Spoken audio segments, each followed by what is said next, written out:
ભાવનગરના મોરાળ સહિતના વિસ્તારમાં લાગી આવેલી ટીપી સ્કીમનો વિરોધ કરવામાં આવ્યો છે। હાલ 5 ગામોમાં અલગ મણાર, કઠવા, ત્રાપજ અને મહાદેવપરા ટીંબો પૂરતી ટીપી સ્કીમ લાગુ પાડી છે।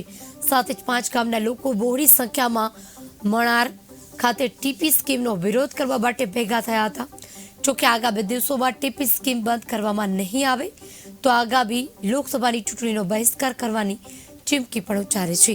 તેમજ તમામ લોકોએ આ ટીપી સ્કીમનો ઉગ્ર વિરોધ કર્યો છે। સાથે જ સરકાર અત્યારે અહીંના ખેડૂતને છેતરપિંડી દ્વારા અહીંના જમીન લઈ લેવાની લોકોને વિરોધ કરી રહ્યા છે। એના ખેડૂતનું જમીન ફળદ્રુપ હોવાથી અહીં 3 સિઝનનો પાક લેવામાં આવે છે।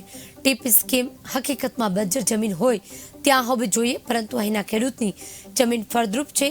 સેંત્રુજી કેનાલનું પાણી મળતું હોવાથી જમીન સારી છે, જેથી ખેડૂતો દ્વારા જણાવવામાં આવ્યું હતું કે મણાર ખાતે યોજાયેલ મહાસંમેલનમાં આજુબાજુના 5 ગામના લોકો અને આગેવાનો વિરોધ પ્રદર્શન કરાયું છે।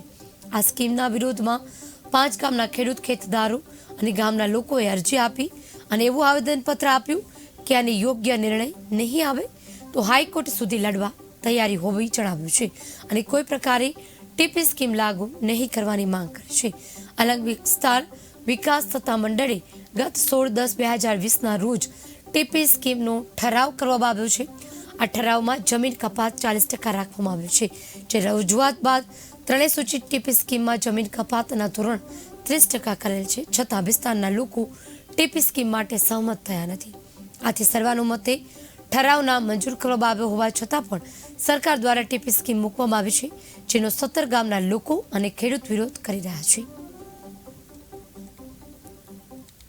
આ ટીપી સ્કીમનો વિરોધ 17 ગામ એટલે આ અલંગ વિકાસ સત્તા મંડળની અંદર જે 17 ગામનો સમાવેશ કરવામાં આવેલો છે તે 17 ગામડા દ્વારા ટીપી સ્કીમનો વિરોધ કરવામાં આવી રહ્યો છે। કારણ ટીપી સ્કીમનો વિરોધ કરવાનું એક જ કારણ છે કે ખેડૂતોની જે 40% જમીન એ ટીપી સ્કીમની અંદર વહી જશે। 60% 100% જમીન હોય તેમાંથી 60% એને એફપી તરીકે પાછી મળશે, 40% જમીન કપાત થશે।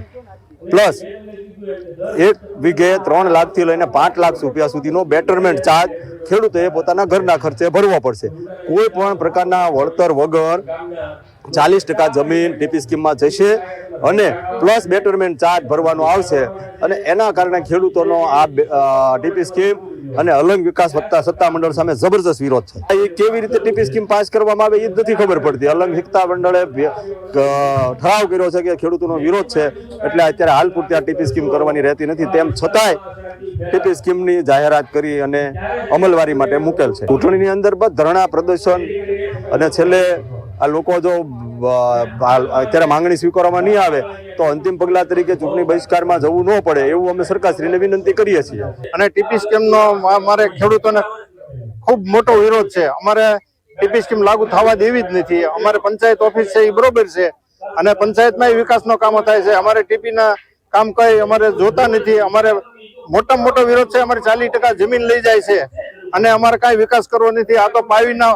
માલ મુંડા ખાય એવી પરિસ્થિતિ અમારી ઉપર થવાની છે, એટલે અમારો સખતમાં સખત વિરોધ છે। અમે જમીન આપશું નહીં અને અમે ટીપીની વિકાસ સત્તામંડળની ઓફિસ છે પણ ઉડાડી દેવું, અમારે જોતી જ નથી। વિકાસ એટલે અમારો વિકાસ અમે ખેડૂતો 40 વર્ષ અમે અમારે અલંગની બાજુમાં છીએ, અમારો કાંઈ વિકાસ થયો નથી અને અમારે ફળદ્રુપ જમીનનો નાશ કરે અને 40% જમીન લઈ જાય એટલે અમારો વિરોધ છે। અરે ગમે આંદોલન કરશું, રોડ રસ્તા અટકાવી દેવું અને ગમે ત્યારે એવું લાગશે તો ચૂંટણીનો બહિષ્કાર પણ કરશું।